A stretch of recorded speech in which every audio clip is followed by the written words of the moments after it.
ಶ್ರೀ ಸತ್ಯಾಭಿನವ ತೀರ್ಥ ಶ್ರೀಪಾದಂಗಳವರಿಗೆ ಸತ್ಯನಾಥ ತೀರ್ಥ ಶ್ರೀಪಾದಂಗಳವರು ಅನೇಕ ಭವಿಷ್ಯಗಳನ್ನು ಹೇಳಿದ್ದಾರೆ. ಆ ಭವಿಷ್ಯಗಳಲ್ಲಿ ಒಂದು, ಯಾಚಕರು ನಿನಗೆ ಸುವರ್ಣಾಭಿಷೇಕವನ್ನು ಮಾಡ್ತಾರೆ, ಅದನ್ನು ಬೇಡ ಅಂತ ಹೇಳಬೇಡ ಅಂತ. ಸ್ವಾಮಿಗಳು ಅದನ್ನು ಆಯಿತು ಅಂತ ಹೇಳಿದರು. ಆದರೆ ಒಂದು ಕೌತೂಹಲ ಕಾದಿತ್ತವರಿಗೆ, ಯಾಚಕರು ನಮ್ಮ ಬಳಿಯೇ ಇಸುಕೊಂಡು ಹೋಗಿ ಜೀವನ ಮಾಡತಕ್ಕಂತಹ ಜನರು, ಅವರು ನನಗೆ ಸುವರ್ಣಾಭಿಷೇಕವನ್ನು ಹೇಗೆ ಮಾಡ್ತಾರೆ ಅಂತನ್ನೋದು ದೊಡ್ಡ ಆಶ್ಚರ್ಯ. ಆದರೆ ಒಂದು ಕಾಲ ಹೀಗೆ ಬಂತಂತೆ, ಒಬ್ಬ ಬ್ರಾಹ್ಮಣ ತಾನು ನಿರ್ಧನನೇನೋ ನಿಜ, ಆದರೆ ಅನೇಕ ಶ್ರೀಮಂತರ ಬಳಿ ಹೋಗಿ ತಾನು ಧನವನ್ನು ಯಾಚನೆ ಮಾಡಿ, ಸುವರ್ಣವನ್ನು ಯಾಚನೆ ಮಾಡಿ, ಆ ಸುವರ್ಣಗಳಿಂದ ಪುಷ್ಪಗಳನ್ನು ಮಾಡಿಸಿ, ಆ ಪುಷ್ಪಗಳಿಂದ ಸಭೆಯಲ್ಲಿ ಸತ್ಯಾಭಿನವ ತೀರ್ಥ ಶ್ರೀಪಾದಂಗಳವರಿಗೆ ಸುವರ್ಣಾಭಿಷೇಕ ಮಾಡಿದಂತೆ. ಆ ಸುವರ್ಣಾಭಿಷೇಕವನ್ನು ಮಾಡಿದಾಗ ಸತ್ಯಾಭಿನವ ತೀರ್ಥ ಶ್ರೀಪಾದಂಗಳವರು ಹೇಳ್ತಾರೆ, ನಮ್ಮ ಗುರುಗಳು ಅವರು ತ್ರಿಕಾಲಜ್ಞಾನಿಗಳು, ತ್ರಿಕಾಲಜ್ಞಾನಿಗಳಾಗಿರ್ತಕ್ಕಂಥ ಅವರ ವಚನ ಎಂದು ಸತ್ಯವಾಯಿತು. ನಿಜವಾಗಿ ಯಾಚಕರಾಗಿರ್ತಕ್ಕಂಥವರು ಸುವರ್ಣಾಭಿಷೇಕವನ್ನು ಹೇಗೆ ಮಾಡ್ತಾರೆ ಅಂತನ್ನೋ ದೊಡ್ಡ ಆಶ್ಚರ್ಯ ಇತ್ತು ಇಂದಿನವರೆಗೂ. ಇಂದು ನಮ್ಮ ಗುರುಗಳು ಅದನ್ನು ಸತ್ಯ ಮಾಡಿ ತೋರಿಸಿದರು ನನಗೆ ಎಂಬುದಾಗಿ ಗುರುಗಳನ್ನು ಸ್ಮರಣ ಮಾಡ್ತಾರೆ.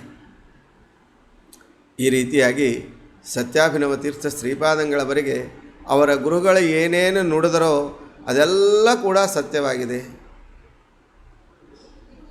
ಸತ್ಯನಾಥ ಈ ಶಬ್ದಕ್ಕರ್ಥ, ನಾಥ ಅಂದರೆ ಸಂಕಲ್ಪಿಸಿದ ವಿಷಯಗಳೆಲ್ಲ ಯಾರಿಗೆ ಸತ್ಯವಾಗುವೋ ಅವರು ಸತ್ಯನಾಥರು. ಈ ಅಭಿಪ್ರಾಯದಲ್ಲೇ ಶ್ರೀಮತ್ ಸತ್ಯನಿಧಿ ತೀರ್ಥ ಶ್ರೀಪಾದಂಗಳವರು ಸತ್ಯನಾಥ ತೀರ್ಥ ಶ್ರೀಪಾದಂಗಳವರಿಗೆ ಸತ್ಯನಾಥರು ಅಂತ ನಾಮಕರಣ ಮಾಡಿತು. ಅದು ಇಂದು ಸತ್ಯವಾಯಿತು ಎಂಬುದಾಗಿ ಹೇಳ್ತಾರೆ. ಸತ್ಯಾಭಿನವ ತೀರ್ಥ ಶ್ರೀಪಾದಂಗಳವರಿಗೆ ಸತ್ಯನಿಧಿ ತೀರ್ಥ ಶ್ರೀಪಾದಂಗಳವರ ದಯವೂ ಅವರ ಮೇಲೆ ಅಪಾರವಾಗಿದೆ. ಸತ್ಯಾಭಿನವ ತೀರ್ಥ ಶ್ರೀಪಾದಂಗಳವರ ತಂದೆಗಳು ಪೂರ್ವಾಶ್ರಮದಲ್ಲಿ ಅವರ ತಂದೆಗಳಾಗಿರ್ತಕ್ಕಂಥವರೇನಿದ್ದರೋ ಅವರೂ ಕೂಡ ಸನ್ಯಾಸಿಗಳಾದರು. ಅವರಿಗೆ ಸುಮತಿಯತಿಗಳು ಎಂಬುದಾಗಿ ನಾಮಕರಣ. ಸತ್ಯನಿಧಿ ತೀರ್ಥ ಶ್ರೀಪಾದಂಗಳವರು ಅವರಿಗೆ ಸುಮತಿಯತಿಗಳು ಅಂತ ನಾಮಕರಣ ಮಾಡಿದ್ದಾರೆ. ಹೀಗೆ ಆ ಸುಮತಿಯತಿಗಳು ಸತ್ಯನಿಧಿ ತೀರ್ಥ ಶ್ರೀಪಾದಂಗಳವರಿಂದ ಅನುಗ್ರಹೀತರು. ಸತ್ಯಾಭಿನವ ತೀರ್ಥ ಶ್ರೀಪಾದಂಗಳವರು ಒಂದು ಗ್ರಂಥವನ್ನು ಬರೆದಿದ್ದಾರೆ, ಶ್ರೀ ಸತ್ಯನಾಥ ಗುರುಸ್ತುತಿ. ಅದು ಆ ಗುರುಸ್ತುತಿ ಅತ್ಯದ್ಭುತವಾದ ಗ್ರಂಥ, ಬಹಳ ಪುಟ್ಟ ಗ್ರಂಥ. ಆದರೆ ಅದಕ್ಕೆ ಸೋಪಜ್ಞ ವ್ಯಾಖ್ಯಾನ ಇದೆ. ತಾವೇ ಅನೇಕ ವಿಷಯಗಳನ್ನು ಬರೀತಾರೆ, ಮಠದ ಇತಿಹಾಸಗಳನ್ನೆಲ್ಲ ಬರೀತಾರೆ, ಅನೇಕ ಅಪೂರ್ವ ವಿಷಯಗಳಿಂದ ಕೂಡಿರತಕ್ಕಂಥದ್ದು. ಅದರಲ್ಲಿ ಒಂದು ವಿಷಯವನ್ನು ಬರೀತಾರೆ, ಸತ್ಯನಿಧ್ಯಾರ್ಯಮಾಶಾಶೆ ಸತ್ಯನಿಧ್ಯಾರ್ಯ ಪೂಜಕಾನ್ ಎಂಬುದಾಗಿ. ಪ್ರತಿಯೊಂದು ಶ್ಲೋಕ ಇದೇ ರೀತಿ ಯಮಕಾಲಂಕಾರದಿಂದ ಕೂಡಿರತಕ್ಕಂಥದ್ದು. ಯಮಕ ರುಚಿಗಳಿಗೆ ರಸದೌತಣ ಆ ಗ್ರಂಥ. ಆ ಗ್ರಂಥದಲ್ಲಿ ಒಂದು ಮಾತನ್ನು ಹೇಳ್ತಾರೆ, ಸತ್ಯನಿಧಿಗಳು ಸುಮತಿಯತಿಗಳಿಗೆ ಒಂದು ಅನುಗ್ರಹ ಮಾಡಿದರಂತೆ, ನಿಮಗೆ ನಿಮ್ಮ ಜನ್ಮಾಂತರದಲ್ಲಿ ಪೀಠ ಸಿಗತ್ತೆ ಅಂತ. ಅದರ ಅರ್ಥ ಏನು ಅಂತಂದರೆ, ಆತ್ಮಾವೈ ಪುತ್ರನಾಮಾಸಿ ಅಂತ. ಮನುಷ್ಯ ತಾನೇ ಇನ್ನೊಂದು ರೂಪದಿಂದ ತನ್ನ ಹೆಂಡತಿಯಲ್ಲಿ ಹುಟ್ಟುತ್ತಾನೆ. ಆದ ಕಾರಣ ಹೆಂಡತಿಗೆ ಜಾಯ ಅಂತ ಹೆಸರು. ಜಾಯತೆ ಅಸ್ಯಾಂ ಇತಿ ಜಾಯ. ಹೀಗಾಗಿ ಮನುಷ್ಯನ ಮತ್ತೊಂದು ರೂಪ ಅಂತಂದರೆ, ಮತ್ತೊಂದು ಅವತಾರ ಅಂದರೆ ಅವನ ಮಗನೇ. ನಿಮಗೆ ಜನ್ಮಾಂತರ ಅಂದರೆ ನಿಮ್ಮ ಪುತ್ರನಿಗೆ ಸಂಸ್ಥಾನ ಪ್ರಾಪ್ತಿಯಾಗತ್ತೆ ಅಂತ ಸತ್ಯನಿಧಿ ತೀರ್ಥರ ವರ ಅಂತೆ. ಆ ಸತ್ಯನಿಧಿ ತೀರ್ಥರ ವರದಿಂದ, ನಮ್ಮ ತಂದೆಗಳಿಗೆ ಸತ್ಯನಿಧಿ ತೀರ್ಥರು ಕೊಟ್ಟ ವರದಿಂದ ನನಗೆ ಪೀಠ ಸಿಕ್ಕಿತು ಎಂಬುದಾಗಿ ಸತ್ಯಾಭಿನವ ತೀರ್ಥ ಶ್ರೀಪಾದಂಗಳವರು ತಮಗೆ ಸತ್ಯನಿಧಿಗಳ ದಯ ಮತ್ತು ಸತ್ಯನಾಥರ ದಯ ಅಥವಾ ಸತ್ಯನಾಥರ ಪರಮಾನುಗ್ರಹ ಮತ್ತು ಜನ್ಮ ನೀಡಿದ ತಂದೆಗಳಿಗೆ ಅವರ ಗುರುಗಳು ಮಾಡಿದ ಅನುಗ್ರಹ. ಆದ್ದರಿಂದ ನನಗೆ ಸಂಸ್ಥಾನ ಸಿಕ್ತು ಅಂತ. ಆ ಸತ್ಯನಿಧಿ ತೀರ್ಥ ಶ್ರೀಪಾದಂಗಳವರೆಗೂ ಈ ರೀತಿ ಅವರಿಗೆ ಸುಮತಿ ಯತಿಗಳಿಗೆ ಅನುಗ್ರಹ ಮಾಡಿದ್ದಕ್ಕೆ ಸಂಸ್ಥಾನ ಸಿಕ್ಕ ಮೇಲೆ ಸತ್ಯನಾಥ ತೀರ್ಥ ಶ್ರೀಪಾದಂಗಳವರು ಆಜ್ಞೆ ಮಾಡಿದರಂತೆ, ನಿಮ್ಮ ತಂದೆಗಳಿಗೆ ಕನಕಾಭಿಷೇಕ ಮಾಡಿರಿ ಅಂತ. ಗುರುಗಳ ಆಜ್ಞೆಯಿಂದ ಪೂರ್ವಾಶ್ರಮದ ತಂದೆಗಳು, ಅವರು ಯತಿಗಳು, ಬಹಳ ಗುರುಗಳಲ್ಲಿ ಅನನ್ಯ ಭಕ್ತರವರು, ಅವರಿಗೆ ಕನಕಾಭಿಷೇಕ ಮಾಡಿಸಿದರಂತೆ ಸತ್ಯಾಭಿನವ ತೀರ್ಥ ಶ್ರೀಪಾದಂಗಳವರು. ಅವರು ವಿನೀತರಲ್ಲಿ ಅತ್ಯಗ್ರಗಣ್ಯರು. ಅವರ ಹೆಸರಿನಿಂದೇ ಅವರ ಸುಮತಿ ಯತಿಗಳು ಸತ್ಯನಿಧಿ ತೀರ್ಥ ಶ್ರೀಪಾದಂಗಳವರು ಏನು ನಾಮಕರಣ ಮಾಡಿದರೋ ಅದು ಅತ್ಯಂತ ಅನ್ವರ್ಥಕ. ಆ ಎಲ್ಲ ಸುವರ್ಣವನ್ನು ತೆಗೆದುಕೊಂಡು ಮಠದಲ್ಲಿ ವೇದವ್ಯಾಸ ದೇವರಿಗೆ ಒಂದು ಸುವರ್ಣದ ಹರಿವಾಣದಲ್ಲಿ ಆ ವೇದವ್ಯಾಸ ದೇವರ ಅರ್ಥಾತ್ ವ್ಯಾಸಮುಷ್ಟಿಕೆಗಳನ್ನು ಸ್ಥಾಪಿಸಿ ಪ್ರತಿನಿತ್ಯ ಅಭಿಷೇಕವನ್ನು ಮಾಡುತ್ತಾರೆ. ಆ ಅಭಿಷೇಕ ಮಾಡುವ ಏನು ವ್ಯಾಸಮುಷ್ಟಿಕೆಗಳಿಗೆ ಆಶ್ರಯವಾದ ಹರಿವಾಣ ಏನಿದೆ, ಆ ಹರಿವಾಣ ತಟ್ಟೆ ಅದು ಸುಮತಿಯತಿಗಳು ಸೇವಾ ಅಂತನ್ನೋದು ಅದ್ಯಾಪಿ ಅದರ ಮೇಲೆ ಇದೆ ಅಂತನ್ನೋದನ್ನು ಹೇಳ್ತಾರೆ. ಹೀಗೆ ತಮಗೆ ಬಂದಿರತಕ್ಕಂಥದ್ದನ್ನೆಲ್ಲ ಶ್ರೀಮಠಕ್ಕೆ ಒಪ್ಪಿಸಿ ಕೃತಾರ್ಥರಾಗಿರ್ತಕ್ಕಂತಹ ಮಹಾತ್ಮರು ಅಂತನ್ನೋ ಸುಮತಿಯತಿಗಳ ಬಗ್ಗೆ ನಮಗೆ ಆ ಗ್ರಂಥದಲ್ಲಿ ಸಿಗ್ತದೆ. ಅದರಲ್ಲೇ ಹೇಳಿರ್ತಕ್ಕಂತಹ ಇನ್ನು ಕೆಲವು ಮಹತ್ವ ಇದೆ. ಒಮ್ಮೆ ಕೃಷ್ಣವೇಣಿ ನದಿ ಸಾಗರಕ್ಕೆ ಸೇರಬೇಕು. ಆ ಸಾಗರಕ್ಕೆ ಸೇರುವ ಒಂದು ಎಲ್ಲಿ ಆ ಸ್ಥಳ ಇದೆ, ಆ ಸ್ಥಳಕ್ಕೆ ಹೋಗಬೇಕು ಎಂಬುದಾಗಿ ಹೊರಟಿದ್ದಾರೆ ಡೋಣಿಯಲ್ಲಿ. ಆದರೆ ಆ ಡೋಣಿಗೆ ತೂತು ಬಿದ್ದುಬಿಡ್ತು. ತೂತು ಬಿದ್ದಾಗ ಅದರಿಂದ ನೀರು ಬರಲಿಕ್ಕೆ ಆರಂಭವಾಗಿದೆ. ಎಲ್ಲ ಕಡೆ ಮೋಡ ಕವಿದಿದೆ, ಇನ್ನೇನು ಮಹಾಪೂರ ಬರ್ತಾ ಇದೆ. ಅಂತಹ ಸಂದರ್ಭದಲ್ಲಿ ಏನು ಮಾಡಬೇಕೋ ತೋಚ್ತಾ ಇಲ್ಲ. ಆವಾಗ ಅನನ್ಯವಾಗಿ ಶ್ರೀ ಸತ್ಯನಾಥ ಸ್ವಾಮಿ ಶ್ರೀಪಾದ ಗುರುಭ್ಯೋ ನಮಃ ಅಂಥೇಳಿ ಆ ಗುರುಗಳನ್ನು ಸ್ಮರಿಸಿದ್ದಾರೆ. ಆ ಸ್ಮರಿಸಿದಾಗ ಆ ಡೋಣಿ ಮುಣಿ ಹೋಗಬೇಕು. ಅಂತಹ ಸಂದರ್ಭದಲ್ಲಿ ಪುನಃ ಅನಾಯಾಸವಾಗಿ ತೀರಕ್ಕೆ ಸೇರಿದ್ದಾರೆ.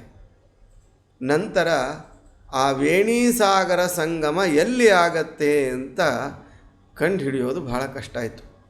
ಯಾವ ಕಡೆ ಹೋಗಬೇಕು ಏನು ಅಂತ ಪುನಃ ಗುರುಗಳ ಸ್ಮರಣೆ ಮಾಡುವಾಗ ಒಬ್ಬ ವೃದ್ಧ ಬ್ರಾಹ್ಮಣ ಬಂದಂತೆ. ಬಂದು ನಾನು ತೋರಿಸ್ತೇನೆ ಬನ್ನಿ ಅಂತ ಶ್ರೀಪಾದಂಗಳವರನ್ನು ಕರೆದುಕೊಂಡು ಹೋದಂತೆ. ಕರೆದುಕೊಂಡು ಹೋಗಿ ಎಲ್ಲಿ ವೇಣಿ ಸಾಗರ ಸಂಗಮವಾಗತ್ತೆ, ವೇಣಿ ಅಂದರೆ ಕೃಷ್ಣವೇಣಿ, ಆ ಕೃಷ್ಣವೇಣಿ ಸಾಗರ ಸಂಗಮವಾಗತ್ತೆ ಆ ಸ್ಥಳವನ್ನು ತೋರಿಸ್ತಾನೆ. ತೋರಿಸಿ ಆವಾಗ ಅಲ್ಲಿ ಸ್ನಾನ ಮಾಡಬೇಕು ಸಂಕಲ್ಪ ಹೇಳ್ತಾನೆ. ಸ್ವಾಮಿಗಳ ಸ್ನಾನವಾಗತ್ತೆ. ಸ್ನಾನವಾದ ನಂತರ ಆ ಬ್ರಾಹ್ಮಣನಿಗೆ ದಕ್ಷಿಣೆ ಕೊಡಬೇಕು ಅಂತ ನೋಡಿದರೆ ಆತ ಅದೃಶ್ಯ ಆಗಿಬಿಟ್ಟಿದ್ದಾನೆ. ನಮ್ಮ ಗುರುಗಳ ಅನುಗ್ರಹದಿಂದ ಈ ರೀತಿ ಆಯಿತು ಅಂತನ್ನೋದನ್ನು ಆ ಗ್ರಂಥದಲ್ಲಿ ಉಲ್ಲೇಖ ಮಾಡ್ತಾರೆ ಸತ್ಯಾಭಿನವ ತೀರ್ಥ ಶ್ರೀಪಾದಂಗಳವರು. ಈ ರೀತಿ ಅನೇಕ ವಿಷಯಗಳನ್ನು ಬರೆದಿದ್ದಾರೆ. ಒಂದು ಮಾರ್ಮಿಕ ವಿಷಯವನ್ನು ಹೇಳ್ತಾರೆ ಅವರು. ರಾಮಚಂದ್ರ ತೀರ್ಥರನ್ನು ಸ್ತೋತ್ರ ಮಾಡುವ ಪದ್ಯದಲ್ಲಿ ನಾವೆಲ್ಲ ಕೂಡ ಏನು ತಿಳಿತೇವೆ, ನಮಗೇನಾದರೂ ಒಳಿತಾದರೆ ನಮ್ಮ ಮಹತ್ವ ಹೀಗಿದೆ ಅಂತ ನಾವು ತಿಳಿದು ಬಿಡ್ತೇವೆ. ನಮಗೇನಾದರೂ ಕೆಡಕಾದರೆ ಯಾರ ತಲೆ ಮೇಲಾದರೂ ಹಾಕ್ಲಿಕ್ಕೆ ನೋಡ್ತಾ ಇರ್ತೇವೆ. ಆದರೆ ಈ ಪ್ರವೃತ್ತಿ ಸರಿಯಲ್ಲ. ನಾವು ಏನೇ ಒಳಿತಾದರೂ ಕೂಡ ಅದನ್ನು ನಮ್ಮ ಗುರುಗಳ ಅನುಗ್ರಹದಿಂದ ಆಯಿತು. ನಮಗೇನೇ ಕೆಡಕಾದರೂ ಅದು ನಮ್ಮ ಪ್ರಾರಬ್ಧದಿಂದ ಆಯಿತು. ಈ ರೀತಿಯಾದ ಅಭಿಪ್ರಾಯ ನಮ್ಮಲ್ಲಿ ಸದಾ ಮೂಡಬೇಕು. ಶ್ರೀಮದ್ ಆನಂದತೀರ್ಥ ಭಗವತ್ಪಾದಾಚಾರ್ಯರು ತಂತ್ರಸಾರ ಸಂಗ್ರಹದಲ್ಲಿ ಈ ಮಾತನ್ನು ಹೇಳಿದ್ದಾರೆ. ಶುಭಾನ್ ಧ್ಯಾಯಂತಿ ಕಾಮಾನ್ ಗುರುದೇವ ಪ್ರಸಾದಜಾನ್ ಇತರಾನ್ ಆತ್ಮಪಾಪೋತ್ಥಾನ್ ತೇಷಾಂ ವಿದ್ಯಾ ಫಲಿಷ್ಯತಿ ಎಂಬುದಾಗಿ. ಯಾರು ತಮಗೇನೇ ಒಳ್ಳೆಯದಾದರೂ ಕೂಡ ಅದು ಕೇವಲ ನಮ್ಮ ಗುರುಗಳು ಪಡೆದ ತಮ್ಮ ಗುರುಗಳ ಅನುಗ್ರಹ ಅಥವಾ ನಮ್ಮ ಗುರುಗಳು ಮಾಡಿದ ಅವರ ಗುರುಗಳ ಸೇವೆ, ದೇವರ ಸೇವೆ ಏನಿದೆ ಅದರಿಂದ ಸಂತುಷ್ಟರಾದ ಹರಿಗುರುಗಳು ಅವರಲ್ಲಿ ಮಾಡಿದ ಅನುಗ್ರಹದಿಂದ ನಾವೆಲ್ಲ ಕ್ಷೇಮವಾಗಿದ್ದೇವೆ. ಹೀಗೆ ತಿಳಿಬೇಕಂತೆ. ನಮ್ಮ ಗುರುಗಳು ತಮ್ಮ ಗುರುಗಳ ಸೇವೆ ಏನು ಮಾಡಿದ್ದಾರೆ, ಆ ಸೇವೆ ಫಲವಾಗಿ ನಮ್ಮ ಗುರುಗಳ ಮೇಲೆ ಅವರ ಗುರುಗಳ ಅನುಗ್ರಹ ಮಾಡ್ತಾರೆ. ನೀವು ನಿಮ್ಮ ಶಿಷ್ಯರು ಎಲ್ಲರೂ ಚೆನ್ನಾಗಿರಲಿ ಅಂತ. ಆ ಒಂದು ನಮ್ಮ ಗುರುಗಳ ಮೇಲೆ ಪರಮಗುರುಗಳ ಅನುಗ್ರಹ ಏನಿದೆ ಅದರಿಂದ ನಾವೆಲ್ಲ ಸುಖವಾಗಿದ್ದೇವೆ. ನಮಗೇನೇ ಜೀವನದಲ್ಲಿ ಒಳ್ಳೆಯದಾದರೂ ಅದೆಲ್ಲವೂ ಕೂಡ ನಮ್ಮ ಗುರುಗಳಿಗೆ ಅವರ ಗುರುಗಳಲ್ಲಿ ಇರುವ ಭಕ್ತಿಯಿಂದ ಇದೆಲ್ಲ ಕೂಡ ಸಂಪ್ರಾಪ್ತವಾಯಿತು. ನಮ್ಮ ಗುರುಗಳ ಮೇಲೆ ಅವರ ಗುರುಗಳ ಅನುಗ್ರಹ ಏನಿದೆ, ದೇವತಾನುಗ್ರಹ ಏನಿದೆ, ಅದರಿಂದ ಇದೆಲ್ಲ ಕೂಡ ಆಯಿತು ಅಂತ ನಾವು ತಿಳಿಬೇಕು. ಇತರಾನ್ ಆತ್ಮಪಾಪೋತ್ಥಾನ್, ಅದನ್ನು ಹೊರತುಪಡಿಸಿ ಇನ್ನೇನು ಕೆಟ್ಟಕ್ಕಾಗಿದೆ ಅದಕ್ಕೆಲ್ಲ ನಮ್ಮ ಪಾಪವೇ ಕಾರಣ ಎಂಬುದಾಗಿ ಯಾರು ತಿಳಿತಾರೆ ಅವರಿಗೆ ಅವರು ಅಧ್ಯಯನ ಮಾಡಿದ ವಿದ್ಯೆ ಫಲಿಸ್ತದೆ ಅಂತ. ಸಾಮಾನ್ಯವಾಗಿ ಇದಕ್ಕೆಲ್ಲರೂ ಅರ್ಥ ಹೇಳೋದೇನು ಅಂದರೆ, ಏನಾದರೂ ಒಳಿತಾದರೆ ಗುರುಗಳ ಅನುಗ್ರಹ ಅಂತ ಹೀಗೆ ತಿಳಿತೇವೆ. ನಾವು ಸಂಪಾದನೆ ಮಾಡಿದ ಗುರುಗಳ ಅನುಗ್ರಹ ಅಲ್ಲ, ನಮ್ಮ ಗುರುಗಳು ತಮ್ಮ ಗುರುಗಳ ಸೇವೆಯನ್ನು ಮಾಡಿದ್ದಾರೆ, ದೇವರ ಸೇವೆಯನ್ನು ಮಾಡಿದ್ದಾರೆ. ಆ ಸೇವೆಗೆ ನಮ್ಮ ಗುರುಗಳ ಮೇಲೆ ಆ ಪರಮಗುರುಗಳ ದಯೆ ಏನಿದೆ ಅದರಿಂದ ನಾವೆಲ್ಲ ಸುಖವಾಗಿದ್ದೇವೆ ಅಂತನ್ನೋದನ್ನು ಅವ್ರು ಹೇಳ್ತಾರೆ. ನಾನು ಸೇವಾ ಏನು ಮಾಡ್ತೇನೆ ಗುರುಗಳದು, ಅದು ಏನು ಬಹಳ ದೊಡ್ಡ ಮಹತ್ವದ್ದಲ್ಲ, ಬಹಳ ಅಲ್ಪ. ನಾವು ಗುರುಗಳಿಂದ ಪಡೆದದ್ದೇ ಬಹಳ, ಅದರ ಎಚ್ಚರ ನಮಗೆ ಸದೆಯಾಗಿ ಇರಬೇಕು. ನಾವೇನು ಸೇವೆ ಮಾಡ್ತೇವೆ, ಗುರುಗಳೇ ನಮಗೆ ಸದ್ಬುದ್ಧಿ ಕೊಟ್ಟು, ಹೇಗೆ ಸ್ವವಂದನಂ ಯಥಾ ಪಿತ್ರ ಕಾರಿತಂ ಶಿಶುಕರ್ತೃಕಂ, ತಂದೆ ಮಗುವನ್ನು ಕರೆದು ಅದರ ಗೋಣನ್ನು ಹಿಡಿದು ತನ್ನ ಕಾಲಿಗೆ ಹಚ್ಚಿಕೊಂಡು ಅದನ್ನು ತಲೆ ಮೇಲೆ ಕೈ ಇಟ್ಟು ಆಶೀರ್ವಾದ ಮಾಡ್ತಾನೆ. ಆ ತರಹ ನಾವೆಲ್ಲ ಕೂಡ ಗುರುಗಳ ಸೇವೆ ಮಾಡ್ತಾ ಇದ್ದೇವೆ ಅಂದರೆ ಗುರುಗಳೇ ನಮಗೆ ಬೋಧನೆ ಕೊಟ್ಟು ಆ ಸೇವೆ ಮಾಡುವಂತೆ ಮನಸ್ಸು ಮಾಡಿಸಿ ನಮಗೆ ತಮ್ಮ ಸೇವೆ ಮಾಡಿಸಿಕೊಂಡು ಪ್ರಸನ್ನರಾಗಿ ಅನುಗ್ರಹ ಮಾಡ್ತಾರೆ.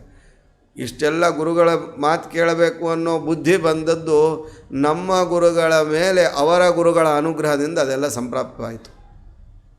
ಈ ರೀತಿಯಾಗಿ ಸತ್ಯಾಭಿನವ ತೀರ್ಥ ಶ್ರೀಪಾದಂಗಳವರು ತಾವು ಗುರುಸ್ತುತಿಯಲ್ಲಿ ಬರೆದಿದ್ದಾರೆ.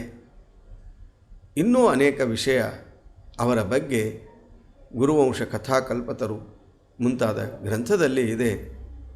ಗುರುವಂಶ ಕಥಾಕಲ್ಪತರು ಅಲ್ಲಿ ಒಂದು ವಿಷಯ ಹೇಳ್ತಾರೆ. ನಾರೋ ಭಾಸ್ಕರ, ನಾರೋ ಶಂಕರ ಅಂತ ಇಬ್ಬರು ದಿಲ್ಲೀಶ್ವರರ ಮಂತ್ರಿಗಳಾಗಿರ್ತಕ್ಕಂಥವ್ರು ಅವರು. ಒಂದು ಸಲ ದಿಲ್ಲೀಶ್ವರ ನರ್ಮದಾ ನದಿ ದಾಟಿ ಈ ಕಡೆ ದಕ್ಷಿಣಕ್ಕೆ ಬಂದಾಗ ಅವರೆಲ್ಲ ದೊಡ್ಡ ಸೈನ್ಯದಲ್ಲಿ ಅವರು ಬಂದಿರ್ತಾರೆ. ಆ ಬಂದ ಸಂದರ್ಭದಲ್ಲಿ ಸತ್ಯಾಭಿನವ ತೀರ್ಥ ಶ್ರೀಪಾದಂಗಳವರು ಒಂದು ಪತ್ರಿಕೆಯನ್ನು ಬರೆದು ಕಳಿಸ್ತಾರೆ. ನಾರೋ ಭಾಸ್ಕರನಿಗೆ ನೀನು ಬಂದು ಭೇಟಿಯಾಗಬೇಕು, ಹೀಗೆಲ್ಲ ಅವ್ರ ಬಗ್ಗೆ ಬರೆದು ಕಳಿಸ್ತಾರೆ. ನಾರೋ ಭಾಸ್ಕರ ತಾನು ಅನುಮತಿ ಕೇಳಬೇಕಾಗಿರ್ತದೆ. ಆದ ಕಾರಣ ಆ ಗುರುಗಳ ಬಗ್ಗೆ ಸ್ವಲ್ಪ ಹೇಳಿ ಅನುಮತಿ ಕೇಳೋದಕ್ಕಾಗಿ ಗುರುಗಳ ಬಗ್ಗೆ ಎಲ್ಲ ಹೇಳ್ತಾನೆ. ಶ್ರೀಮದ್ ಆನಂದತೀರ್ಥ ಭಗವತ್ಪಾದಾಚಾರ್ಯರ ಮಹಾಸಂಸ್ಥಾನ, ಮೂಲರಾಮದೇವರು, ದಿಗ್ವಿಜಯ ರಾಮದೇವರು, ಸೀತಾದೇವಿ ಮತ್ತು ವ್ಯಾಸಮುಷ್ಟಿಕೆಗಳು ಬಂದಿರತಕ್ಕಂತಹ ಕಥೆ, ಹಾಗೂ ರಘುನಾಥ ತೀರ್ಥ ಶ್ರೀಪಾದಂಗಳವರ ಕಾಲದಲ್ಲಿ ಒಂದು ವ್ಯಾಸಮುಷ್ಟಿಕೆ ತುಂಗಾ ನದಿಯಲ್ಲಿ ಅದು ಕೂರ್ಮ ರೂಪವನ್ನು ತಾಳಿತು.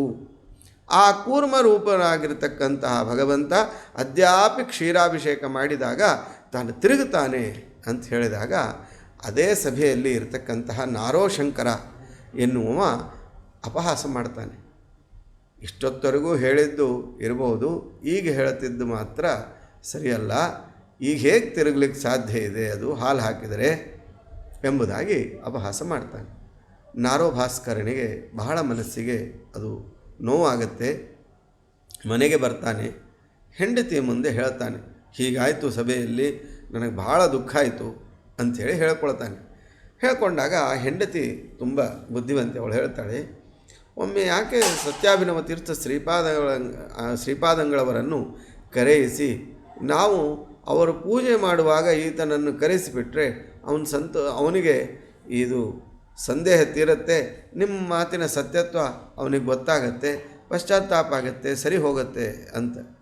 ಸರಿ ಆಯಿತು, ಒಳ್ಳೆಯ ಉಪಾಯ ಅಂತ ನಾರೋಭಾಸ್ಕರ ನಾರೋಶಂಕರರ ಮನೆಗೆ ಹೋಗಿ ಸತ್ಯಾಭಿನವ ತೀರ್ಥ ಶ್ರೀಪಾದಂಗಳವರನ್ನು ಬರಮಾಡಿಕೊಳ್ಳೋಣ, ಇಲ್ಲೇ ಪಂಢರಪುರದಲ್ಲಿ ಅವರಿದ್ದಾರೆ, ಅವರನ್ನು ಬರಮಾಡಿಕೊಂಡು ಬಿಟ್ಟರೆ ನಮಗೆ ಇದೆಲ್ಲ ಅನುಕೂಲ, ಅವರು ನೀವು ನೋಡಬಹುದು ಅಂತ ಹೇಳಿದಾಗ ಆಯಿತು ಎಂಬುದಾಗಿ ಸತ್ಯಾಭಿನವ ತೀರ್ಥ ಶ್ರೀಪಾದಂಗಳವರನ್ನು ಕರೆಸ್ತಾರೆ. ಕರೆಸಿ ಅವರ ಮನೆಯಲ್ಲಿ ಪೂಜೆ. ಆ ಪೂಜೆ ನಡೆದಾಗ ಅಂದಿನ ದಿನ ಶ್ರೀಪಾದಂಗಳವರು ಹಾಲಿನಿಂದ ಅಭಿಷೇಕ ಮಾಡ್ತಾ ಇರಬೇಕಾದ್ರೆ ವಿಶೇಷವಾಗಿ ಆ ಕೂರ್ಮ ಅದು ತಿರುಗಿದೆ. ಅವತ್ತಿನ ದಿವಸ ಬಹಳ ಆಶ್ಚರ್ಯ ಆಯಿತು. ಭಕ್ತಿ ಭಾವುಕನಾದ ನಾರೋಭಾಸ್ಕರ ತಾನು ಮಾಡಿದ ತಪ್ಪನ್ನು ತಿಳಿದು ಕ್ಷಮೆಯಾಚನೆ ಮಾಡಿದ ಸ್ವಾಮಿಗಳಲ್ಲಿ ನಾರೋಭಾಸ್ಕರನಿಗೆ ತಾನು ಕ್ಷಮೆಯಾಚನೆ ಮಾಡಿ ಆ ನಾರೋಶಂಕರ ತತಃಪರಂ ಮಹಾಭಕ್ತನಾದ.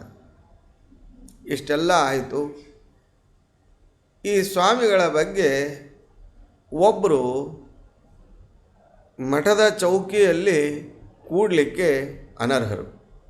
ಚೌಕಿ ಅಂದರೆ ಕೇವಲ ವಿಶಿಷ್ಟರಾಗಿರತಕ್ಕಂತಹ ಆಚಾರಶೀಲರು ಮಹಾವಿದ್ವಾಂಸರಿಗೆ ಅವಕಾಶವಿರುವ ಪ್ರದೇಶ. ಅಂಥಲ್ಲಿ ತಾನೂ ಕೂಡ ಬಂದು ಕುಳಿತು ಆ ವಿಶಿಷ್ಟ ಪಂಡಿತರೊಂದಿಗೆ ತಾನು ಭೋಜನವನ್ನು ಮಾಡಬೇಕು ಎಂಬುದಾಗಿ ಒಬ್ಬ ಆ ಸ್ಥಳಕ್ಕೆ ಅನರ್ಹನಾಗಿರತಕ್ಕಂತಹ ವ್ಯಕ್ತಿ ತಾನು ಪ್ರಯತ್ನ ಮಾಡಿದ. ಶ್ರೀಪಾದಂಗಳವರು ಹೇಳಿದರು, ಆ ತರಹ ಮಾಡೋದು ಸರಿಯಲ್ಲ. ವಿದ್ವಾಂಸರಿಗೆ ಅವರ ವಿದ್ಯೆಗೆ ಒಂದು ಗೌರವ ಅದು. ಆದ ಕಾರಣ ವಿದ್ವಾಂಸರೊಟ್ಟಿಗೆ ಕೂಡಲಿಕ್ಕಿಲ್ಲ. ಬೇಕಾದಂಗೆ ಪ್ರಸಾದಕ್ಕೆ ಅವಕಾಶ ಉಂಟು, ಆದರೆ ಸ್ಥಳ ಬೇರೆ ನಿಗದಿತ ಮಾಡಲ್ಪಟ್ಟಿದೆ. ನಿಮ್ಮ ಸ್ಥಳದಲ್ಲಿ ನೀವು ಕುಳಿತು ಭೋಜನ ಮಾಡಬಹುದು, ಅವರ ಸ್ಥಳದಲ್ಲಿ ನೀವು ಕೂಡುವ ಹಾಗಿಲ್ಲ ಅಂತ ಶ್ರೀಪಾದಂಗಳವರು ತಮ್ಮ ಆಜ್ಞೆಯನ್ನು ತಿಳಿಸಿದರು. ಆದರೂ ಕೂಡ ಆತ ಹಠ ಹಿಡಿದು ಹೋಗಿ ಕೂತ್ಬಿಟ್ಟ. ಕುಳಿತಾಗ ಉಳಿದ ಯಾರು ವಿದ್ವಾಂಸರು ಕೂಡ ಅದನ್ನು ಒಪ್ಪುಕೊಳ್ಳಿಲ್ಲ. ಅನೇಕ ವಿಧವಾದ ಆಚರಣೆಯನ್ನೆಲ್ಲ ಪಾಟಿಸಿರತಕ್ಕಂತಹ ವ್ಯಕ್ತಿಗಳು ಅನಾಚಾರಿಯಾಗಿರ್ತಕ್ಕಂತಹ ವ್ಯಕ್ತಿಯೊಂದಿಗೆ ಕುಳಿತು ಭೋಜನ ಮಾಡಲು ಒಪ್ಪಲಿಲ್ಲ. ಈಗ ವ್ಯವಸ್ಥಾಪಕರಿಗೆ ಬಿಕ್ಕಟ್ಟು. ಒಬ್ಬನಕ್ಕೋಸ್ಕರ ನೂರಾರು ಜನ ಹಸಿದಿದ್ದಾರೆ ಅಂದಾಗ ಒಬ್ಬನನ್ನು ಅಲ್ಲಿಂದ ಹೊರ ಕಳಿಸೋದು ಬಹಳ ಉತ್ತಮ. ಆದ್ದರಿಂದ ನೂರಾರು ಜನರಿಗೆ ತೊಂದರೆ ಆಗತ್ತೆ ಅಂತ ಮೇಲಿಂದ ಮೇಲೆ ಅವರಿಗೆ ಅದನ್ನು ಹೇಳಿ ತಿಳಿಸಿದರೂ ಸಹ ಅವರು ಎದ್ದು ಹೋಗಲಿಕ್ಕೆ ಇಚ್ಛೆ ಮಾಡಲಿಲ್ಲ, ನಾನಿಲ್ಲೇ ಕೂಡೋದು ಅಂತ. ಆದರೆ ಸ್ವಲ್ಪ ಅಲ್ಲಿ ಮಾತಿನ ವಿರಸ, ಮಾತಿನಲ್ಲಿ ಸ್ವಲ್ಪ ಕಾಠಿಣ್ಯ ಉಂಟಾಯಿತು. ಅಂತೂ ಬಿರುಸಿನ ಮಾತಿನಲ್ಲಿ ಎದ್ದು ಹೋಗೋ ಪ್ರಸಂಗವೂ ಬಂತು, ಎಬ್ಸೋ ಪ್ರಸಂಗವೂ ಬಂತು. ಅಂತೂ ಆತ ಅಲ್ಲಿಂದ ಎದ್ದು ಹೋಗಿ ಬೇರೆ ಕಡೆ ಭೋಜನ ಮಾಡುವಂತೇನೆ ಆಯಿತು. ಅದು ಅನಿವಾರ್ಯ. ಆದರೆ ಇದರಿಂದ ಬಹಳ ಮನಸ್ಸಿಗೆ ತೊಂದರೆಯನ್ನು ಮಾಡಿಕೊಂಡಿರತಕ್ಕಂಥ ಆತನು ನೇರವಾಗಿ ದಿಲ್ಲೀಶ್ವರನ ಮುಂದೆ ಹೋಗಿ, ನಿನ್ನ ಪ್ರತಿನಿಧಿಯಾಗಿ ನಾನು ಹೋಗಿದ್ದೆ, ಆ ಸಂದರ್ಭದಲ್ಲಿ ನನ್ನನ್ನು ಭೋಜನದಿಂದ ಎಬ್ಬಿಸಿದರು, ಹೊರ ಹಾಕಿದ್ದಾರೆ, ಇದು ನಿನಗೇ ಅವಮಾನ ಅಂತ ಹೇಳಿಬಿಟ್ಟ. ದಿಲ್ಲೀಶ್ವರ ಕೂಡಲೇ ಆಜ್ಞೆ ಮಾಡಿದ, ಅವ್ರ ಮಠವನ್ನು ಜಪ್ತಿ ಮಾಡಿರಿ ಅಂಥೇಳಿ. ಆವಾಗ ಈ ನಾರೋಶಂಕರ ನಾರೋಭಾಸ್ಕರರಿಬ್ಬರೂ ಕೂಡ ಅಲ್ಲೇ ಇರ್ತಾರೆ. ಈತ ಹೇಳ್ತಕ್ಕಂಥದ್ದೆಲ್ಲ ಸುಳ್ಳು. ಆ ಸ್ವಾಮಿಗಳು ಯತಿಗಳು ಅವರಲ್ಲಿ ಈ ತರಹ ಯಾವ ಕಾಪಟ್ಟೆ ಇಲ್ಲ. ಈತನಾದರೂ ಕೂಡ ತಾನು ಮಾಡಬಾರದನ್ನೆಲ್ಲ ಮಾಡಿಬಿಟ್ಟು ದುರಾಚಾರಗಳನ್ನು, ಆದರೂ ಅಲ್ಲಿರ್ತಕ್ಕಂಥವರಿಗೆಲ್ಲ ತೊಂದರೆ ಕೊಟ್ಟ, ಎಷ್ಟು ಹೇಳಿದರೂ ಕೂಡ ಕೇಳಲಿಲ್ಲ. ಇದು ನಿನ್ನ ಪ್ರತಿನಿಧಿಯಾಗಿ ಆತ ಹೋದದ್ದಲ್ಲ ಅಂತೆಲ್ಲವನ್ನು ಹೇಳಿ ಆ ಸ್ವಾಮಿಗಳ ಬಗ್ಗೆ ಎಲ್ಲ ಹೇಳ್ತಾರೆ. ಹೇಳಿದಾಗ ಸ್ವಲ್ಪ ಹೌದು ಅಂತ ಅನಿಸುತ್ತೆ. ಹಾಗಾದರೆ ಆ ಸ್ವಾಮಿಗಳನ್ನು ಸಭೆಗೆ ಕಳಿಸ್ರಿ, ನಾನು ನೋಡಬೇಕು ಅವರನ್ನು. ಆವಾಗ ಮತ್ತೆ ಪರಿಸ್ಥಿತಿ, ಸ್ವಾಮಿಗಳು ಸಭಾಕ್ಕೆ ಬಂದರೆ ಈತ ಸಿಂಹಾಸನದ ಮೇಲೆ ಕೂತಿರ್ತಾನೆ, ಎದ್ದು ಗೌರವಿಸೋದಿಲ್ಲ. ಸ್ವಾಮಿಗಳನ್ನು ಇಲ್ಲಿ ಕರೆತರೋದು ಹೇಗೆ? ಆದ ಕಾರಣ ಸ್ವಾಮಿಗಳಿಗೂ ಇವರಿಗೂ ಭೇಟಿ ಆಗಬಾರ್ದು. ಆ ತರಹ ಒಂದು ವ್ಯವಸ್ಥೆ ಮಾಡಬೇಕು ಅಂಥೇಳಿ ನಾರೋಶಂಕರರು ಒಂದು ಉಪಾಯ ಮಾಡ್ತಾರೆ. ಅವರಂತಾರೆ, ಸನ್ಯಾಸಿಗಳು ಅಂದರೆ ಅವರು ಆತ್ಮಶ್ರಾದ್ದ ಮಾಡಿಕೊಂಡು ಹೋಗಿರ್ತಾರೆ. ಸಿಂಹಾಸನದಲ್ಲಿ ಕುಳಿತಿರ್ತಕ್ಕಂತಹ ಮಹಾರಾಜರಾದ ತಾವು ಸನ್ಯಾಸಿಗಳನ್ನು ನೋಡಬಾರದು. ಆದ ಕಾರಣ ನೀವು ಅವರನ್ನು ನೋಡೋದು ಉಚಿತ ಅಲ್ಲ, ಪ್ರತ್ಯಕ್ಷ ನೋಡಬಾರದು ಅಂತ ಹೇಳಿಬಿಡ್ತಾರೆ. ಓ, ಹಾಗಾದರೆ ಅವ್ರದ್ದೊಂದು ಚಿತ್ರವನ್ನು ತನ್ನಿ ಅಂತ ಹೇಳ್ತಾರೆ. ಸರಿ, ಕುಶಲರಾದ ಲೇಖಕರ ಕಡೆಯಿಂದ ಸತ್ಯಾಭಿನವರ ಒಂದು ಚಿತ್ರವನ್ನು ಅವರಿಗೆ ತೋರಿಸಿ, ಸತ್ಯಾಭಿನವರನ್ನು ತೋರಿಸಿ ಆ ಚಿತ್ರವನ್ನು ಬರೆಸ್ತಾರೆ. ಆ ಚಿತ್ರವನ್ನು ತೊಗೊಂಡೋಗಿ ಆ ದಿಲ್ಲೀಶ್ವರನಿಗೆ ಕೊಡ್ತಾರೆ. ದಿಲ್ಲೀಶ್ವರ ಆ ಚಿತ್ರವನ್ನು ನೋಡ್ತಾನೆ. ಚಿತ್ರವನ್ನು ನೋಡಿದಾಗ ಆತನಿಗೆ ಸತ್ಯಾಭಿನವರ ತೇಜಪುಂಜವಾಗಿರ್ತಕ್ಕಂತಹ ಮೂರ್ತಿ ಕಣ್ಣೆದುರಿಗೆ ಬರುತ್ತೆ. ಆ ಸತ್ಯಾಭಿನವರ ಹಿಂದಗಡೆ ಸ್ವಯಂ ರಾಮದೇವರು ಬಿಲ್ಲು ಬಾಣಗಳನ್ನು ಹಿಡಿದುಕೊಂಡು ಆತನ ನೂರಾರು ಸೈನಿಕರು ಬಂದು ಅವರ ರಕ್ಷಣೆಗೆ ನಿಂತಂತೆ ಆತನಿಗೆ ಭಾಸವಾಗುತ್ತೆ. ಅದನ್ನು ನೋಡಲಿಕ್ಕಾಗೋದಿಲ್ಲ. ಆತನಿಗೆ ಕಣ್ಣು ಮುಚ್ಕೊಂಡ್ಬಿಡ್ತಾನೆ, ವಸ್ತ್ರವನ್ನು ಸರಿಸಿಬಿಡ್ತಾನೆ. ಅವರು ಮಹಾತ್ಮರಪ್ಪ, ಅವರನ್ನು ಕಳಿಸ್ಕೊಟ್ಬಿಡಿ, ಅವರನ್ನು ಬಂಧನ ಮಾಡಬೇಡ್ರಿ ಅಂತ ಹೇಳ್ತಾನೆ. ಸರಿ ಆಯಿತು. ಮತ್ತು ಶ್ರೀಪಾದರನ್ನು ಈ ಊರಿಂದ ಹೊರಗೆ ಹೋಗದಂತೆ ಬಂಧನ ಮಾಡಿರಿ ಅಂತ ನೀವು ಮೊದಲು ಹೇಳಿದ್ರಿ. ಇದರಿಂದ ಅವರಿಗೆ ಅವಮರ್ಯಾದೆ ಆದಂತೆ ಆಯಿತು. ಈಗ ನೀವು ಹಾಗೇ ಕೊಟ್ಟು ಕಳಿಸ್ಬಿಟ್ರೆ ಅವರಿಗೆ ನೀವು ಯಾವ ಮರ್ಯಾದೆ ಮಾಡಲಿಲ್ಲ ಅಂತನ್ನೋ ಲೋಕೋತ್ತರ ಅಪಕೀರ್ತಿ ಬರುತ್ತೆ. ಆದ ಕಾರಣ ಅವರಿಗೆ ಮರ್ಯಾದೆ ಪೂರ್ವಕವಾಗಿ ಕೊಟ್ಟು ಕಳಿಸ್ಬೇಕು. ಆ ರೀತಿಯಾಗಿ ನೀವು ವ್ಯವಸ್ಥೆ ಮಾಡಬೇಕು. ಒಂದು ಪತ್ರವನ್ನು ಬರೆದು ರಾಜಚಿಹ್ನೆ ಹಾಕಿ ಅದಕ್ಕೆ ಕೊಡಬೇಕು, ತಾಮ್ರಪತ್ರ ಎಂಬುದಾಗಿ ನಾರೋಶಂಕರರು ಕೇಳ್ತಾರೆ, ನಾರೋಭಾಸ್ಕರರು ಕೇಳ್ತಾರೆ. ಅದಕ್ಕೆ ಆ ದಿಲ್ಲೀಶ್ವರ, ಏನು ಬೇಕಾದರೂ ಮಾಡ್ರಪ್ಪ, ಅವ್ರನ್ನ ಮರ್ಯಾದೆಯಿಂದ ಕೊಟ್ಟು ಕಳಿಸ್ರಿ, ಇಷ್ಟೊಂದು ಹೇಳಿಬಿಡ್ತಾನೆ.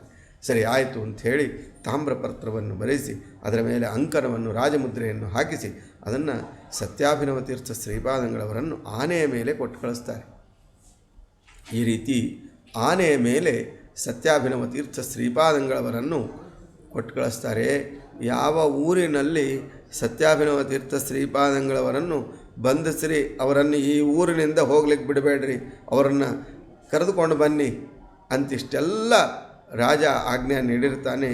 ಅಲ್ಲೇ ಸತ್ಯಾಭಿನವ ತೀರ್ಥ ಶ್ರೀಪಾದಂಗಳವರು ಮಾಡತಕ್ಕಂತಹ ಗುರುಸ್ಮರಣೆ ಅಥವಾ ಸತ್ಯನಾಥರ ದಯೆ, ಅದರಿಂದ ಸತ್ಯಾಭಿನವ ತೀರ್ಥ ಶ್ರೀಪಾದಂಗಳವರಿಗೆ ಆನೆಯ ಮೇಲೆ ಮೆರವಣಿಗೆ ಪೂರ್ವಕವಾಗಿ ಮಹಾವಾದ್ಯ ವೈಭವಗಳಿಂದ ಆ ಊರಿನಿಂದ ಬೀಳ್ಕೊಡೋದಾಗತ್ತೆ.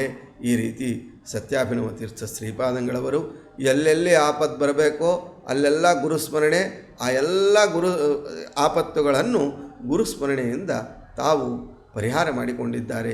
ಇಂತಹ ಮಹಾತ್ಮರಾಗಿರ್ತಕ್ಕಂಥವರು ಸತ್ಯಾಭಿನವ ತೀರ್ಥ ಶ್ರೀಪಾದಂಗಳವರು. ಇನ್ನು ಅವರ ಬಗ್ಗೆ ಹೇಳುವುದು ಬಹಳ ಇದೆ. ಅವರ ಶಿಷ್ಯರು, ಅವರು ಒಬ್ಬರು ಸತ್ಯಾಧೀಶ ತೀರ್ಥರು ಅಂತ.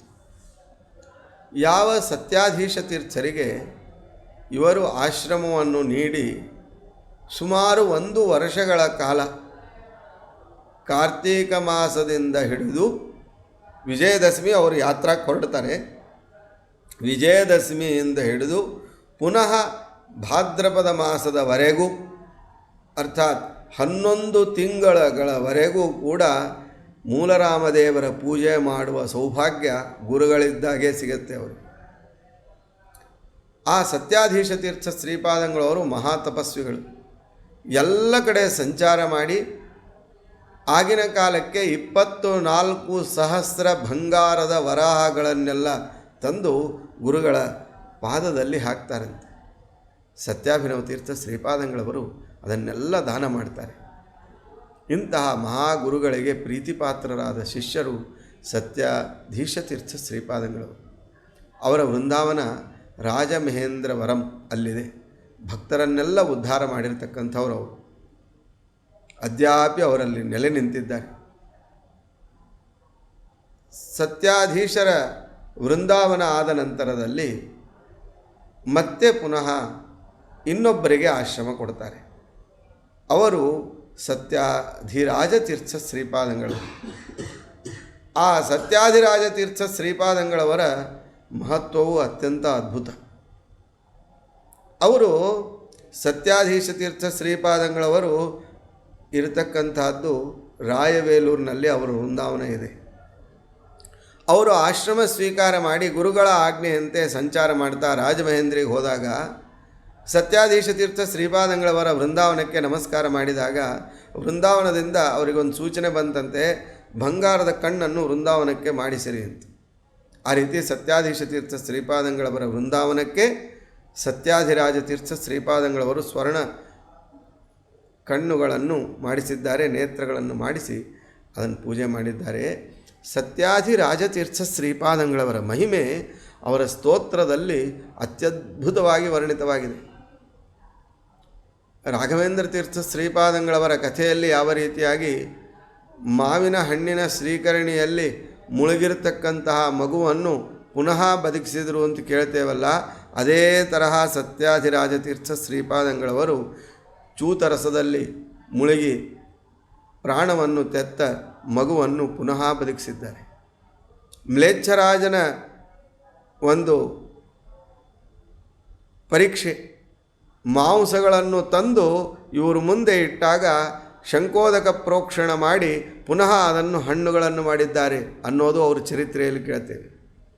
ಅದೆಲ್ಲದಕ್ಕೂ ಮೀರಿದ ಕಳಸದಂತೆ ಇರತಕ್ಕಂಥದ್ದು ಮತ್ತೊಂದು ಮಹಿಮೆ. ರಾಯವೇಲೂರಿನಲ್ಲಿ ಅವರ ವೃಂದಾವನ ಇದೆ.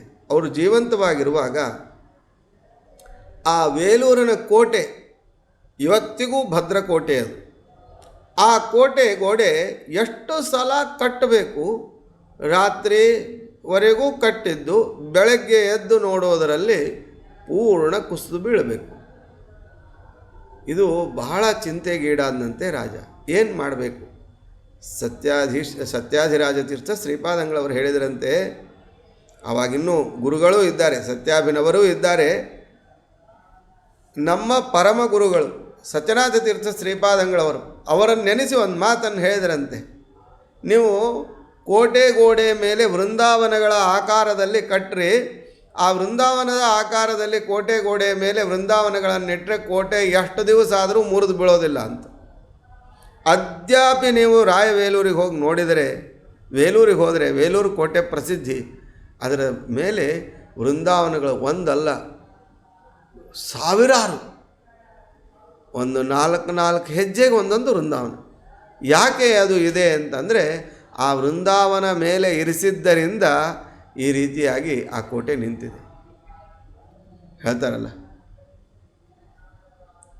ವಿಜ್ಞಾನಿಗಳು, ತಾವು ಬರೆದಿರ್ತಕ್ಕಂತಹ ತಾವು ಮಾಡಿರ್ತಕ್ಕಂತಹ ಒಂದು ಅಣೆಕಟ್ಟಿಗೆ ಅಲ್ಲಿ ಭಾರತದ ಹೆಸರು ಬರುವಂತೆ ಮಾಡಿದಾಗ ಆ ಹೆಸರು ತೆಗೆಯೋಣ, ಅದನ್ನು ಒಡೆಯೋಣ ಅಂತಂದರೆ ಸಂಪೂರ್ಣವಾಗಿರ್ತಕ್ಕಂಥ ಅಣೆಕಟ್ಟೆ ಬಿದ್ದು ಬಿಡುತ್ತೆ ಅಂತ ಆ ರೀತಿಯಾಗಿ ವಿಶ್ವೇಶ್ವರಯ್ಯ ಅವರು ಮಾಡಿದರು ಅಂತ ಹೇಳಿ ಕೇಳ್ತೇವೆ. ಆ ರೀತಿಯಾಗಿ ಕೋಟೆ ನಿಂತಿದ್ದೇ ಆ ವೃಂದಾವನಗಳ ಆಕಾರದಲ್ಲಿ ಮಾಡಿರ್ತಕ್ಕಂಥವು. ವೃಂದಾವನ ಅಂತಂದರೆ ಅದರಲ್ಲಿ ಯಾರ ದೇಹ ಇಲ್ಲ, ಆದರೆ ಆ ಗುರುಗಳ ವೃಂದಾವನದ ಆಕಾರವನ್ನು ಮಾಡಿ ಆ ಕೋಟೆ ಗೋಡೆ ಮೇಲೆ ನಿಲ್ಲಿಸಿದ್ದಾರೆ. ಇವತ್ತಿಗೂ ಆ ಕೋಟೆ ಗೋಡೆ ಇದೆ.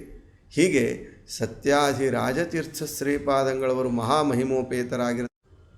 ಮಹಾಮಹಿಮೋಪೇತರಾಗಿರತಕ್ಕಂತಹ ಶ್ರೀ ಸತ್ಯಾಧಿರಾಜ ತೀರ್ಥ ಶ್ರೀಪಾದಂಗಳವರು ಸತ್ಯಾಭಿನವರ ಮತ್ತೊಬ್ಬ ಶಿಷ್ಯರು. ಅವರ ಕಾಲಕ್ಕೆ ಇವರು ಕೂಡ ತಾವು ಪ್ರಯಾಣವನ್ನು ಮಾಡಿಬಿಡ್ತಾರೆ. ಸತ್ಯಾಧಿರಾಜ ತೀರ್ಥ ಶ್ರೀಪಾದಂಗಳವರ ಮಹತ್ವ ಏನು ಅಂದರೆ, ಅದ್ಯಾಪಿ ಅವರ ಆರಾಧನೆಯ ಖರ್ಚು, ಅವರ ಆರಾಧನೆಗೆ ಒಂದೊಂದು ಸೇವೆ ಮಾಡಲಿಕ್ಕೆ ಒಬ್ಬೊಬ್ಬರು ಇವತ್ತಿಗೂ ಇದ್ದಾರೆ. ರಾಜ್ಯದಿಂದ ಅವರ ಆರಾಧನೆ ನಡೆಯುವ ಥರ ಇವತ್ತಿಗೂ ಇದೆ. ಒಬ್ಬೊಬ್ಬರು ಒಂದೊಂದು ಸೇವಾ ಮಾಡ್ತಾರೆ. ಈ ತರಹ ಸತ್ಯಾಧಿರಾಜ ತೀರ್ಥ ಶ್ರೀಪಾದಂಗಳವರ ಮಹಿಮೆ ಇದೆ ಅಂತಂದರೆ ಅದರ ಎಲ್ಲ ಮಹತ್ವ ಅದು ಸತ್ಯಾಭಿನವ ತೀರ್ಥ ಶ್ರೀಪಾದಂಗಳವರದು. ಅವರ ಇನ್ನೊಬ್ಬ ಶಿಷ್ಯರು ಅವರು ಸತ್ಯಪೂರ್ಣ ತೀರ್ಥರು. ಒಬ್ಬರಿಗೆ ಆಶ್ರಮ ಕೊಟ್ಟರು ಸತ್ಯಾಧೀಶರು, ಅವರು ಪರಂಧಾಮಕ್ಕೆ ಹೋದರು. ಇನ್ನೊಬ್ಬರಿಗೆ ಸತ್ಯಾಧಿರಾಜ ಅಂತ ಮಾಡಿ ಸತ್ಯಾಧಿರಾಜ ತೀರ್ಥರು ಅಂತ ಮಾಡಿ ಅವರಿಗೆ ಆಶ್ರಮ ಕೊಟ್ಟರೆ ಅವರು ಕೂಡ ತಮ್ಮ ಎದುರಿಗೆ ಪರಂಧಾಮಕ್ಕೆ ಹೋದರು. ಗುರುಗಳಂದರು, ಇನ್ನೇನು ಗತಿ, ಮಧ್ವಾಚಾರ್ಯರೇ ಗತಿ, ಪೂರ್ಣ ಪ್ರಜ್ಞಸ್ತೃತೀಯಸ್ತು ಭಗವತ್ ಕಾರ್ಯ ಸಾಧಕ ಅಂತ ವಿಚಾರ ಮಾಡಿ ಮುಂದಿನವರಿಗೆ ಆಶ್ರಮ ಕೊಟ್ಟಿದ್ದಾರೆ. ಅವರೇ ಸತ್ಯಪೂರ್ಣ ತೀರ್ಥ ಶ್ರೀಪಾದಂಗಳವರು. ಆ ಸತ್ಯಪೂರ್ಣ ತೀರ್ಥ ಶ್ರೀಪಾದಂಗಳವರು ತಾವು ಅಖಂಡವಾಗಿ ತಾವು ರಾಜ್ಯವನ್ನು ಆಳಿದ್ದಾರೆ. ಗುರುಗಳಾದ ಸತ್ಯಾಭಿನವ ತೀರ್ಥ ಶ್ರೀಪಾದಂಗಳವರು ತಾವು ಜ್ಯೇಷ್ಠ ಶುದ್ಧ ಚತುರ್ದಶಿ ಅಂದಿನ ದಿನ ನಾಚಾರ್ ಕೋವಿಲ್ ಅಂತಂದರೆ ಅದು ಅಲ್ಲಿ ಒಂದು ದೊಡ್ಡ ಗರುಡ ಇದ್ದಾನೆ. ದೇವರು ಅನಿರುದ್ಧ, ಪ್ರದ್ಯುಮ್ನ, ಸಂಕರ್ಷಣ, ವಾಸುದೇವ 4 ರೂಪದಿಂದ ಆ ಲಕ್ಷ್ಮೀದೇವಿಯನ್ನು ಮದುವೆ ಆಗಿರ್ತಕ್ಕಂತಹ ಸ್ಥಳ ಅದು. ನಾಚಾರ್ ಕೋವಿಲ್ ಅಂಥೇಳಿ ಕರೀತಾರೆ. ನಾಚಾರ್ ಗುಡಿ ಅಂತೂ ಕೆಲವರು ಕರೀತಾರೆ. ಅಲ್ಲಿ ಚತುಷ್ಕಪರ್ಧ ಯುವತಿ ಸುಪೇಶ ಅಂತ ಹೇಳಿದಂತೆ ಲಕ್ಷ್ಮೀದೇವಿ 4 ಹೆರಳುಗಳನ್ನು ಹಾಕಿಕೊಂಡ್ಲಂತೆ. ಅಂದರೆ ಒಂದು ಪ್ರಧಾನ ಜಡೆ, ಈ ಕಡೆ 2 ಜಡೆ, ಮೇಲಿಂದ 1 ಜಡೆ, ಎಲ್ಲ ಕೂಡಿ 1 ಜಡೆ ಮಾಡಿ 4 ಜಡೆ ಈ ರೀತಿ ಹಾಕ್ಕೊಂಡು ಬಂದರೆ ದೇವರು 4 ರೂಪದಿಂದ ಅವಳ ಜೋಡಿ ಬಂದಂತೆ. ಆ ರೀತಿಯಾಗಿ ಅಲ್ಲಿ ಇದೆ. ಅಲ್ಲಿ ಇರತಕ್ಕಂತಹ ಗರುಡ ಭಾರಿ ಮಹತ್ವದ್ದು. ಅಂತಹ ಆ ದೇವರು ಅವರಿಗೆ ಸಾಕ್ಷಾತ್ಕಾರ ಕೊಟ್ಟಿದ್ದಾನೆ ಅಂತನ್ನೋದನ್ನು ಹೇಳ್ತಾರೆ. ಅಂಥಲ್ಲಿ ಸತ್ಯಾಭಿನವ ತೀರ್ಥ ಶ್ರೀಪಾದಂಗಳವರು ಅದ್ಯಾಪಿ ಅಲ್ಲಿದ್ದು ಭಕ್ತರಿಗೆಲ್ಲ ಅನುಗ್ರಹ ಮಾಡ್ತಾ ಇದ್ದಾರೆ. ಅವರ ಸ್ಮರಣೆ ಬಂದ ದಿನವೇ ನಮಗೆ ಸುದಿನ ಅಂತ ಹೇಳ್ತಾ 2 ಮಾತುಗಳನ್ನು ಮುಗಿಸ್ತೇನೆ. ಶ್ರೀಕೃಷ್ಣ ಅರ್ಪಣಮಸ್ತು.